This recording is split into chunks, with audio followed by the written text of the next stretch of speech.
રાજકોટ અગ્નિકાંડે હવે રાજકીય આગ પકડી લીધી છે। કોંગ્રેસ ભાજપના સામસામે વાર પલટવાર। રાજકોટમાં અગ્નિકાંડની ઘટનાએ હવે રાજકીય આગ પકડી લીધી છે। રાજકોટમાં 32 લોકો ભૂંજાયા બાદ નેતાઓએ રાજનીતિ શરૂ કરી દીધી છે।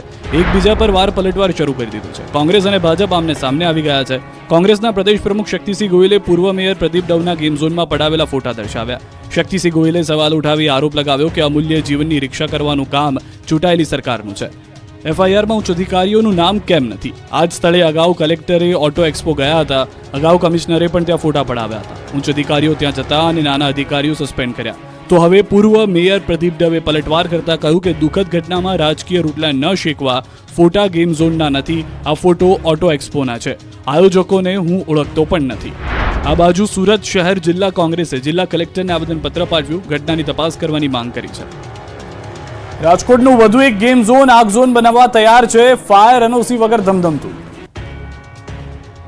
હજુ તો રાજકોટના ટીઆરપી ગેમ ઝોનમાં લાગેલી આગની રાખ પણ બુઝાઈ નથી, ત્યાં રાજકોટનું વધુ એક ગેમ ઝોન આગ ઝોન બનવા માટે તૈયાર છે। અગ્નિકાંડ બાદ અચાનક જ ઊંઘમાંથી જાગેલા તંત્રએ ગેમ ઝોન પર તવાઈ બોલાવતા વધુ એક ગેમ ઝોનની બેદરકારી સામે આવી। રાજકોટના યુનિવર્સિટી પોલીસ સ્ટેશન વિસ્તારમાં આવેલા ફન બ્લાસ્ટમાં ન્યૂઝ 18ની ટીમે તપાસ કરી તો મહાનગરપાલિકાની લાલિયાવાડીનો વધુ એક નમૂનો જોવા મળ્યો। ફન બ્લાસ્ટ ખાતે 25 મે 2024ના રોજ ખરીદાયા ફાયર સેફટીના સાધનો। કેટલાક સાધનો અગાઉ 16 જાન્યુઆરીથી 2024 ખરીદાયા હતા। છેલ્લા 2 વર્ષથી ફાયર સાધનો વગર ફન બ્લાસ્ટ ધમધમતું હોવાનું સામે આવ્યું। ત્યારે સવાલ ઉઠી રહ્યા છે કે શું ફન બ્લાસ્ટના સંચાલકોએ રાતોરાત ફાયર સેફટીના સાધનો ખરીદ્યા? રાજકોટમાં મોતની આગ બાદ રાજ્યનું સૂતેલું તંત્ર જાગ્યું। ગેમ ઝોનનો પર બોલાવાય તવાઈ કર્યા સીલ। ઘોડા છૂટી ગયા બાદ તબેલાને તાળા મારવા જેવો ઘાટ ઘડાયો છે। રાજકોટના ગેમ ઝોનમાં 30થી વધુ લોકો ભડતું થયા બાદ સૂતેલું તંત્ર અચાનક જ જાગ્યું છે। મોતની આગ બાદ હવે અધિકારીઓને બેરોકટોક ધમધમતા ગેમ ઝોનમાં ફાયર સેફટી છે કે નહીં તેની તપાસ કરવાનું ભાન થયું છે। રાજ્યભરના ગેમ ઝોનમાં તપાસ કરવા માટે તવાઈ બોલાવી ગેમ ઝોન સીલ કરવામાં આવ્યા। સુરતમાં તંત્રની કામગીરીને ઘોડીને પી જતા ગેમ સંચાલકોની ઘટના સામે આવી। સીલ કર્યા છતાં ગેમ ઝોનમાં અવરજવર શરૂ થઈ ગઈ છે। આ બાજુ અમદાવાદનું તંત્ર જાગ્યું। અમદાવાદ મનપાએ ગેમ ઝોન સામે કાર્યવાહી શરૂ કરી। તપાસ બાદ અમદાવાદના 3 ગેમ ઝોન સીલ કરાયા। ગોતામાં ફન ગીટો, ચાંદોડિયાની જોય એન્ડ જોય સીલ કરી દેવામાં આવી। નિકોલના કેમ્પસ ગેમ ઝોનને પણ સીલ કરાયું। ઘોડા છૂટ્યા ત્યારે તબેલાને તાળા મારવા જેવો ઘાટ ઘડાયો। શહેરના કુલ 34 ગેમ ઝોનમાં ચકાસણી કરાઈ, જેમાં 34 પૈકી 28 ઇન્ડોર અને 6 આઉટડોર ગેમ ઝોન છે। 34 પૈકી 31 ગેમ ઝોન પાસે એનઓસી ઉપલબ્ધ હતી, 3 ગેમ ઝોન પાસે એનઓસી ન હોવાનું સામે આવ્યું। રાજકોટના અગ્નિકાંડ બાદ પોરબંદર વહીવટી તંત્ર હરકતમાં આવ્યું। શહેરમાં આવેલ શિવ મોલમાં ગેમ ઝોનને સીલ કરવામાં આવ્યો। બારડોલી અને જૂનાગઢમાં પણ તંત્રની બેદરકારીનો પર્દાફાશ। ગેરકાયદે ચાલતા હતા ગેમ ઝોન। સુરત જિલ્લાના બારડોલી શહેરમાં ફાયર વિભાગે ચેકિંગ હાથ ધર્યું। બારડોલીના બાબેન સ્થિત હેપી પ્લેનેટ ગેમ ઝોનમાં નિયમ મુજબ ફાયરના સાધનોનો અભાવ જોવા મળ્યો તો બારડોલી પોલીસે મેળા બંધ કરાવ્યા હતા।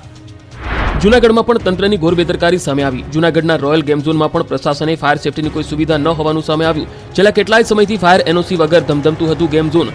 હાલ સૂરજ મલ્ટીપ્લેક્સમાં આવેલ રોયલ ગેમ ઝોન પર નોટિસ લગાવીને સીલ કરવામાં આવ્યું। આગકાંડ બાદ શિક્ષણ વિભાગ પણ સક્રિય થયો। ફાયર વિભાગને લઈ ડીઈઓની ટીમે દરેક શાળાની મુલાકાત લેવાનું નક્કી કર્યું છે। ફાયર સેફટીના ઉપકરણો ચાલુ હાલતમાં છે કે નહીં તેની તપાસ કરાશે। એન્ટ્રી એક્ઝિટ અને ફાયરના સાધનો ચાલુ છે કે નહીં તેની તપાસ કરશે। શાળા શરૂ થાય તે પહેલા ફાયર સેફટીનું સર્ટિફિકેટ મેળવી લેવાનું રહેશે। શાળા શરૂ થયે મોક ડ્રીલ કરાશે। અમદાવાદમાં વાડજની ન્યૂ વિદ્યા વિહાર સ્કૂલમાં ડીઈઓની ટીમે સરપ્રાઇઝ ચેકિંગ હાથ ધર્યું હતું। અંબાજીના દાતામાં ચાલુ કારમાં લાગી આગ। અંબાજી દાતા પંથકમાં કાળઝાળ ગરમીના કારણે કારમાં આગ લાગવાની ઘટનાઓમાં વધારો થયો છે। ત્યારે આંબા ઘાટ પર એક કારમાં અચાનક ભીષણ આગ લાગતા દોડધામ મચી ગઈ। અંબાજીથી મહેસાણા તરફ કાર પૂરપાટ જઈ રહી હતી ત્યારે અચાનક જ કારના એન્જિનમાંથી ધુમાડો નીકળતા કાર ચાલકે કાર રોકી દીધી અને કારમાંથી તમામ લોકો ઉતરી ગયા। એટલી જ વારમાં ધુમાડાએ આગનું સ્વરૂપ ધારણ કરી લીધું। જોતજોતામાં કાર અગનગોળો બની ગઈ। કાર આખી બળીને ખાખ થઈ ગઈ। કારમાં 2 મુસાફરોના સદનસીબે જીવ બચી ગયા। કાર ચાલકની સમય સૂચકતાને કારણે જાનહાનિ ટળી હતી। વન વિભાગના કર્મચારીઓ ઘટના સ્થળે પહોંચી કાર પર કાબુ મેળવવા પ્રયાસ કર્યો હતો। આ તરફ વડોદરામાં ચડ્ડી બનિયાનધારી ગેંગનો આતંક આખું લોકર ઉઠાવી ગયા। વડોદરાના ભાયલીમાં ફરી એકવાર ચડ્ડી બનિયાનધારી ગેંગનો આતંક સામે આવ્યો છે। ભાયલીમાં મોનાલિસામાં લેક વ્યૂમાં ગેંગ ત્રાટકી હતી। અડધી રાત્રે ગેંગના સભ્યોએ સોસાયટીમાં ઘૂસી જતા દોડધામ મચી ગઈ હતી। ચડ્ડી બનિયાનધારી ગેંગના 5 સભ્યો મોનાલિસા લેક વ્યૂ સોસાયટીમાં દિવાલો કૂદી ઘૂસ્યા હતા। એક બંધ મકાનને નિશાન બનાવ્યું હતું। ચારધામની યાત્રાએ ગયેલા પરિવારની ઘરમાં તસ્કરોએ ત્રાટકી આખું લોકર જ ઉઠાવી ફરાર થઈ ગયા. સમગ્ર ઘટના સીસીટીવીમાં કેદ થઈ. દ્રશ્યમાં જોઈ શકાય છે કે 5 શખ્સો એક બાદ એક દિવાલ કૂદી સોસાયટીમાં પ્રવેશે છે, બાદમાં બંધ મકાનમાં પહોંચે છે. જે 2 ઘરના સભ્યો ચારધામ યાત્રાએ ગયા હતા તે ઘરને નિશાન બનાવે છે. ઘરના દરવાજા પર લાગેલું તાળું તોડી અંદર પ્રવેશી ચોરો લોખંડનું આખું લોકર માથા ઉપર ઉચકી ફરાર થઈ જાય છે. ત્યારે જ ચોર ગેંગનો ભાંડો ફૂટી જાય છે. સોસાયટીમાં ઘૂસી હોવાની જાણકારી સિક્યુરિટીને મળતા ચોરને પકડવા માટે સિક્યુરિટી ગાર્ડ હરકતમાં આવે છે. ચોરને પકડવા માટે સિક્યુરિટી ગાર્ડ પાછળ દોડે છે, પરંતુ ચોર ટોળકીએ સિક્યુરિટી ગાર્ડ પર પથ્થરમારો કરે છે. જ્યારે એક ચોર માથા પર લોકર લઈને ભાગે છે, બીજા તેને રક્ષણ આપતા નજરે ચડ્યા. આ રીતે ચોર લોકર લઈને ભાગી છૂટવામાં સફળ થયા. વડોદરામાં ગરમીથી રાહત આપવા 4 રસ્તા પર બાંધેલા મંડપ ધરાશાયી થયો. લોકોની દુવિધા બની. કાળઝાળ ગરમીમાં બહાર નીકળવું મુશ્કેલ બન્યું છે, ત્યારે આગ ઓકતા આવથી જનતાને બચાવવા માટે પોલીસે 4 રસ્તા પર ગ્રીન શેડના મંડપ બાંધ્યા છે. શહેર સિગ્નલ પર ગ્રીન મંડપથી લોકોને ગરમીથી રાહત મળી રહી છે. વડોદરામાં જનતાની સુવિધા માટે બનેલો મંડપ દુવિધારૂપ બન્યો. વડોદરાના અકોટા દાંડિયા બજાર 4 રસ્તા પાસે મંડપ ધરાશાયી થયો. વાહન ચાલકો માટે પોલીસે બનાવેલો મંડપ તૂટ્યો. મોડી રાત્રે પૂર ઝડપે આવેલી લક્ઝરી બસે મંડપ તોડી પાડ્યો. સમગ્ર ઘટનાના સીસીટીવી સામે આવ્યા. ઘટનામાં એક વાહન ચાલકને ઈજા પહોંચી. દાંડિયા બજાર ફાયર સ્ટેશનની ટીમ ઘટના સ્થળે પહોંચી મંડપને હટાવાયો. પોલીસે બસ ચાલકની પૂછપરછ હાથ ધરી છે. સુરતના પુણા ગામે સ્માર્ટ મીટર પર સંગ્રામ યથાવત. સુરત સહિત રાજ્યભરમાં સ્માર્ટ વીજ મીટરને લઈને વિરોધ પ્રદર્શન થઈ રહ્યા છે. લોકોને ડબલ વીજ બિલ આવતા રોડ પર ઉતર્યા છે. ત્યારે સુરતના પુણા ગામમાં પણ વીજ મીટરની મહામાથાકૂટ યથાવત છે. સુરતના પુણા ગામમાં 5000 વાંધા અરજી સાથે સ્માર્ટ મીટરનો વિરોધ કરાયો. પુણા કોંગ્રેસના નેજા હેઠળ પુણા ગામની વિવિધ સોસાયટીમાંથી અરજી કરાઈ. બોયકોટ સ્માર્ટ મીટરના બેનરો હાથમાં લઈ લોકોએ વિરોધ કર્યો. તમામ અરજીઓ DGVCLમાં કરવામાં આવી હતી. ગુજરાતની જનતાને ગરમીથી મળી રાહત. હજુ 2 થી 3 ડિગ્રી ઘટશે તાપમાન. 25 થી 30 કિલોમીટરની ઝડપે પવન ફૂંકાશે. ગુજરાતીઓને કાળઝાળ ગરમીથી છુટકારો મળ્યો છે. ગુજરાતમાં ગરમીના વળતા પાણી શરૂ થઈ ગયા છે. સૂરજદાદા કોપાયમાન થયા હતા તે હવે ઠંડા થઈ ગયા છે. ગુજરાતમાં રેકોર્ડ બ્રેક ગરમી પડ્યા બાદ તાપમાનમાં ઘટાડો થવા લાગ્યો છે. જે રીતે માથાફાડ જીવલેણ ગરમી પડી રહી હતી તેવી ગરમી હવે નહીં પડે. 2 જ દિવસમાં અમદાવાદમાં તાપમાનમાં 46 ડિગ્રીથી ઘટીને 42-43 ડિગ્રી સુધી પહોંચી ગયું છે. અમદાવાદ જ નહીં, મોટાભાગના શહેરોમાં તાપમાનનો પારો 42 ડિગ્રીને નીચે આવી ગયો છે. ત્યારે હવામાન વિભાગે આગાહી કરી છે કે આજથી તાપમાનમાં 2 થી 3 ડિગ્રી જેટલો ઘટાડો થશે. દરિયાકાંઠાના વિસ્તારમાં ભેજવાળા અને ગરમ પવન ફૂંકાશે. રાજ્યમાં પવનની ગતિ ખૂબ વધુ રહેશે. 25-30 કિલોમીટર પ્રતિ કલાકની ઝડપે પવન ફૂંકાશે. પવનોની દિશા બદલાતા ગરમીથી રાહત મળશે. અમદાવાદ અને ગાંધીનગરમાં તાપમાન 43 ડિગ્રીની આસપાસ રહેશે. फॉलिंग टेंडेंसी 1-2 डिग्री की गिरावट जो है अधिकतर हिस्सों में देखने को हमें मिल सकती है.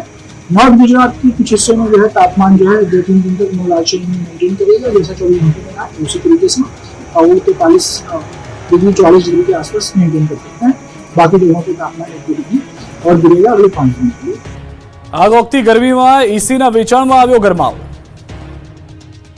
અંગ દઝાડતી ગરમીથી લોકો તોબા પોકારી ઉઠ્યા છે. ઘરની બહાર નીકળવું તો મુશ્કેલ છે, પરંતુ ઘરે રહેવું પણ મુશ્કેલ બન્યું છે. એસી વગર લોકો રહી શકતા નથી. ત્યારે આગ ઓગતી ગરમી એસી કુલરના વેપારીઓ માટે આશીર્વાદરૂપ બની છે. ઇલેક્ટ્રોનિક્સની દુકાનમાં એસી કુલર ખરીદવા માટે પડાપડી થઈ રહી છે.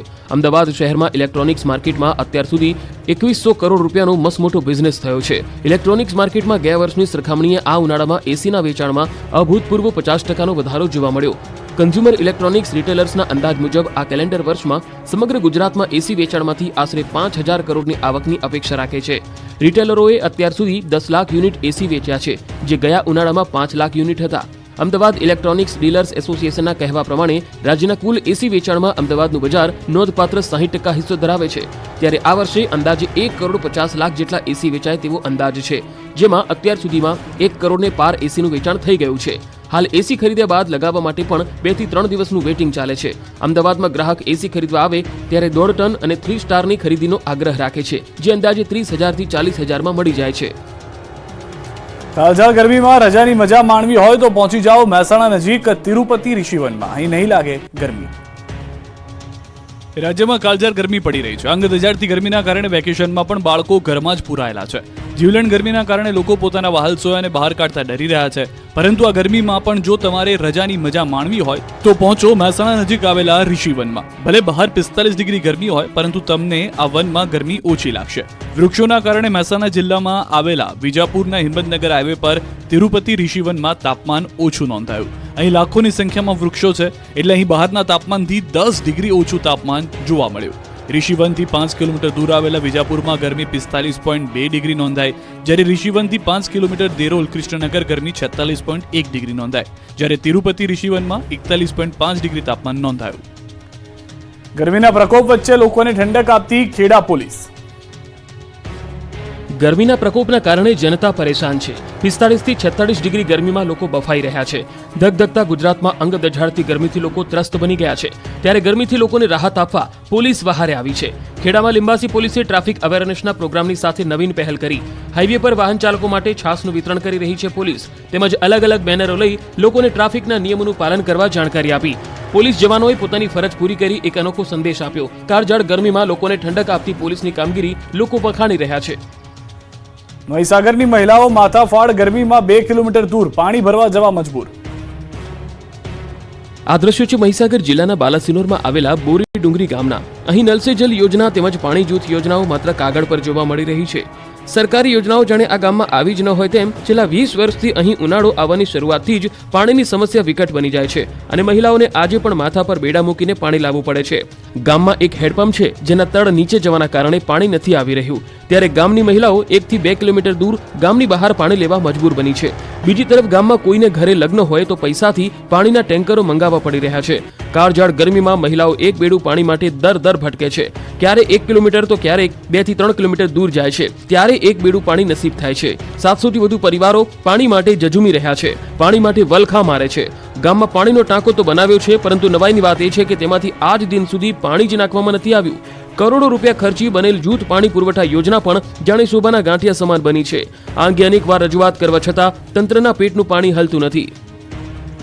આ તરફ એનઆઈએ ગુજરાતમાં બોલાવી છે વિવિધ સ્થળોએ તવાઈ. નેશનલ ઇન્વેસ્ટિગેશન એજન્સીએ દેશવ્યાપી દરોડા પાડ્યા છે, ત્યારે ગુજરાતમાં પણ તવાઈ બોલાવી. હ્યુમન ટ્રાફિકિંગ સંદર્ભે દેશના અલગ અલગ શહેરમાં એનઆઈએના દરોડા પાડ્યા. ગુજરાતમાં વડોદરામાં એનઆઈએ તપાસ કરી. એનઆઈએની જુદી જુદી ટીમો દ્વારા વહેલી સવારથી શરૂ કરાઈ કાર્યવાહી. કંબોડિયામાં ભારતીય નાગરિકોને બંધક બનાવી ત્રાસ ગુજારવાનો મામલે તપાસ થઈ. વડોદરામાં સુભાનપુરામાં આવેલા વિશ્વ મોહિની કોમ્પ્લેક્સમાં યુઈએસ ઓફિસમાં દરોડા પાડ્યા હતા. વડોદરા ક્રાઇમ બ્રાન્ચ અને એનઆઈની ટીમે મનીષ હિંગુ નામના શખ્સની ધરપકડ કરી. દિબાંશુ શાહુ નામના વ્યક્તિને નોકરીની લાલચ આપી વિયેતનામ મોકલ્યો હતો. ત્યાંથી કંબોડિયા મોકલી 35 થી વધુ દિવસો સુધી બંધક બનાવી રાખ્યો હોવાનો આરોપ છે. ફરિયાદીએ આરોપી મનીષ હિંગુને લોન લઈ 1.5 લાખ રૂપિયા ફી પણ ચૂકવી હતી. અમદાવાદમાં સમૂહ લગ્નના નામે થઈ ઠગાઈ. 24.86 લાખ લઈ મુખ્ય આયોજક ફરાર. લોભિયા હોય તે દુતારાઓની કોઈ કમી ન હોય, આવી જ ઘટના બની અમદાવાદમાં. અહીં સમૂહ લગ્નની ખુશી માતમમાં ફેરવાઈ ગઈ. અમદાવાદમાં સમૂહ લગ્નનું આયોજન કરી ઠગાઈનું કૌભાંડ કરાયું હોવાનું સામે આવ્યું છે. હિન્દુ જન વિકાસ સેવા સંઘ ટ્રસ્ટ નામની સંસ્થા દ્વારા 113 યુગલોના સમૂહ લગ્ન કરાવવાના બહાને લોભામણી લાલચો આપી યુગલ દીઠ ₹22,000 ઉઘરાવ્યા હતા. 27મી મે સોમવારે વસ્ત્રાલમાં સમૂહ લગ્નનું કરાયું હતું આયોજન. સર્વજ્ઞાતિ સમૂહ લગ્ન મહોત્સવના નામે પણ પત્રિકાઓ વહેંચી હતી. હિન્દુ વિધિથી લગ્ન ન થયા હોય તેઓને લગ્ન ગ્રંથિથી જોડાવા લાલચ આપી હતી. આ ઠગ ભગતની વાતોમાં લોકોએ ઉત્સાહ સાથે પોતાના ઘરે ગણેશ સ્થાપન, મંડપ મુહૂર્ત, ગ્રહ શાંતિ, રાસ ગરબા સહિતનું આયોજન કરી નાખ્યું. મહેમાનો માટે ભોજનની પણ વ્યવસ્થા કરી દીધી. બસ હવે જાન લઈને જવાનું બાકી હતું. ત્યારે વસ્ત્રાલમાં સમૂહ લગ્નનું સ્થળ જોવા જતા ભોગ બનનારાઓના પગ તળેથી જમીન ખસી ગઈ. કેમ કે જે સ્થળે સમૂહ લગ્ન થવાના હતા ત્યાં કોઈ આયોજન જ ન હતું, જેથી ભોગ બનનારાઓએ રોષે ભરાયા. જાય તો જાય કહાં જેવી સ્થિતિનું નિર્માણ થયું. તપાસ કરતા સામે આવ્યું કે આરોપી કુલ ₹24,86,000ની છેતરપિંડી કરીને ફરાર થઈ ગયો, જેથી હોબાળો થયો. પોલીસ હરકતમાં આવી અને સમૂહ લગ્નના આયોજક સામે ગુનો નોંધી પોલીસે તપાસ હાથ ધરી. આયોજકની ઓફિસમાં પણ તાળા લાગેલા નજરે પડ્યા.